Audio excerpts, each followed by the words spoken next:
And my theory behind that is like there are three things everybody wants. There's actually more than three, but let's just start with three. The three basics. Everybody wants to be wealthy. Everybody wants to be happy, and everybody wants to be fit. And I know there's a lot of virtue signaling that goes on, like we don't want money, and I don't care about being happy, and happiness is for stupid people. But let's face it, like you want to be rich and happy and healthy. Yeah. Like that's the trifecta. Now, of course, you also want an internally calm state of mind. You want a loving household. So there are other things that come into it. But those three, I think, they can actually be taught. Right? And a fitness, I'm not going to teach. There are a lot of people who you've had on here, including yourself, who know a heck of a lot more about fitness and health than I do. But I was born poor and miserable, and I'm now pretty well off, and I'm very happy.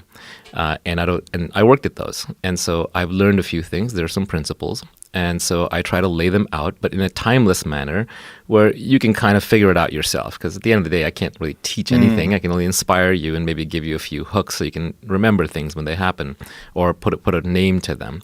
So this podcast actually ended up explaining this tweet storm. So there's a tweet storm with like 36, 38 tweets, got very famous, got translated into dozens of languages. And these were principles that I came up with for myself when I was really young, around 13, 14.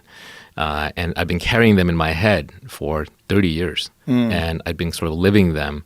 And over time, I just realized, like, sadly or fortunately, the thing that I got really good at was looking at businesses and figuring out the point of maximum leverage to actually create wealth and capture some of that. And do it in a very long-term kind of way, not the banker crash the economy, get bailed out kind of way, but build businesses and help people and provide value kind of way, especially when applied to modern technology and leverage in this age of infinite leverage that we live in. So the podcast is just explaining each tweet. So these are little 3, 4, 5-minute snippets. I don't like to say the same thing twice. I don't like to explain in detail. I feel like if you have something original and interesting to say, you should say it. Otherwise, it's probably been said better. So that podcast tries to be information dense. It tries to be very concise. It tries to be high impact. It tries to be timeless.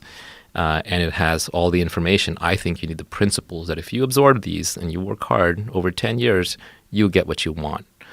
So I've got the one on wealth creation. I'm going to attempt to do one on happiness is a big word, but happiness and inner peace and calm and all that. Because what you want is, you don't want to be the guy who succeeds in life while being high-strung, high-stress, and unhappy and leaving a trail of emotional wreckage with you and your loved ones. Which is more common than not. Because you got to focus, and it's very hard to be great at everything. You want to be the guy or the gal who gets there calmly, quietly, without struggle. You want to be the person when there's a crisis going on, you want to be the calmest, coolest cucumber in the room who still also figures out the correct answer.